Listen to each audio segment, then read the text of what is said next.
زیادہ تر لوگ یہی سوچتے ہیں کہ دنیا ہمارے ساتھ کیا کرے گی، لوگ ہمارے ساتھ کیسے پیش آئیں گے، لیکن اصلی بات یہ ہے کہ آپ دنیا کے بارے میں، لوگوں کے بارے میں کیا نیت رکھتے ہیں۔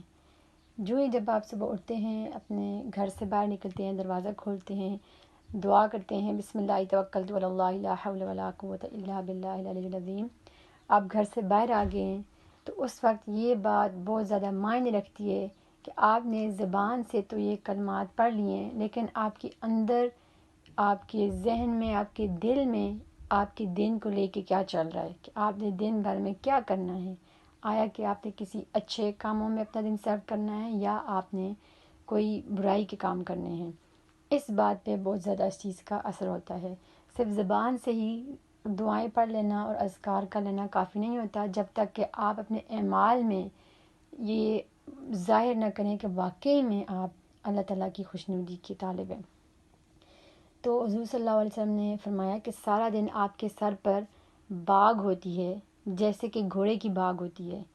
یعنی اور اس باغ کے اوپر ایک تختی یا بینر لگا ہوتا ہے۔ اس کے بارے میں دو الگ الگ روایات موجود ہیں، جن میں ہماری نیت کے بارے میں بہت زیادہ ذکر کیا گیا کہ ہماری نیت کیسی ہوتی ہے، ہماری نیت کا سے بہت اثر ہے کہ ہم دل میں، دماغ میں کیا سوچ رہے ہیں، ہم دل میں کیا کرنے والے ہیں۔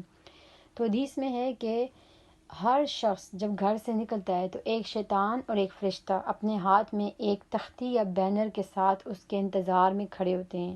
اگر کوئی شخص اچھی نیت سے گھر سے نکلتا ہے اور دن میں اچھے اور نیک کام کرتا ہے تو فرشتہ پورا دن اس بینر کے ساتھ بندے کے ساتھ ساتھ رہتا ہے، اس وقت تک جب تک کہ وہ بندہ گھر واپس نہ آ جائے۔ سبحان اللہ۔ جب آپ نیک کام کرنے کا ارادہ رکھتے ہیں اور نیک کام کرتے ہیں تو فرشتہ آپ کے ساتھ سارا دن ایک تختی اٹھائے موجود رہتا ہے، اور وہ تختی اس بات کی علامت ہوتی ہے کہ آپ اللہ کی محبت کے طلبگار ہیں اور اس کی خوشنودی اور رضا کے لیے جدوجہد کر رہے ہیں۔ ٹھیک ہے، یہ ایک سائن ہوتا ہے کہ جی یہ اللہ کا نیک بندہ آ رہا ہے۔ اور دوسرا وہ شخص جو کہ کسی بھی برائی کے ارادے سے گھر سے نکلتا ہے، یا گھر سے نکلتا ہے اس کا کوئی ارادہ نہیں ہوتا لیکن وہ پھر کوئی برائی کر لیتا ہے، کچھ برا کرتا ہے، تو شیطان اس کے ساتھ اسی طرح سے ایک تختی یا بینر لے کے سارا دن گزارتا ہے، اور اس وقت تک وہ اس کے ساتھ رہتا ہے جب تک کہ وہ بندہ واپس گھر نہیں آ جاتا۔ تو ان دونوں چیزوں کا موازنہ کریں اور کوشش کریں کہ ہمارا عمل اور ہماری نیت ایسی ہونی چاہیے کہ ہمارے ساتھ فرشتہ ہی تختی لے کے دن گزارے، شیطان نہ گزارے۔ اسی طرح ایک اور روایت میں ہے کہ حضور صلی اللہ علیہ وآلہ وسلم نے فرمایا، ہر شخص جب گھر سے نکلتا ہے تو ایک فرشتہ اس کے ساتھ ہوتا ہے جس کے ہاتھ میں اس کی باغ ہوتی ہے۔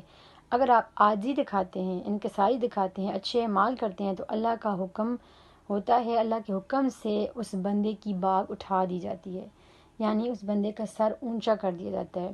اب یہاں پہ آپ نے یہ بات ذہن میں رکھنی ہے کہ اس بندے کو یہ نہیں کہ بندہ چل پھر رہا ہے، اس نے ایک کام کیا تو کوئی بندہ اس کا سر ہاتھ سے پکڑ کے اونچا کر گیا، یہ پوسچر کی بات نہیں ہو رہی، یہ بات روحانی دنیا کی ہو رہی ہے۔ اس کا مطلب روحانی لیں گے آپ کہ روحانی طور پہ اس بندے کے درجات بلند ہوتے ہیں، اس بندے کا سر اونچا کر دیا جاتا ہے کیونکہ وہ اللہ والوں میں سے ہے۔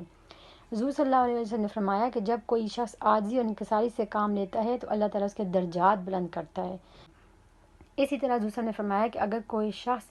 برائی کے رستے پہ چلتا ہے تو اللہ تعالیٰ فرماتا ہے کہ اس کا سر جھکا دیا جائے، تو فرشتے اس کا سر نیچے کر دیتے ہیں، جھکا دیتے ہیں، اور یہاں پر بھی اس کا روحانی مطلب آپ لیں گے،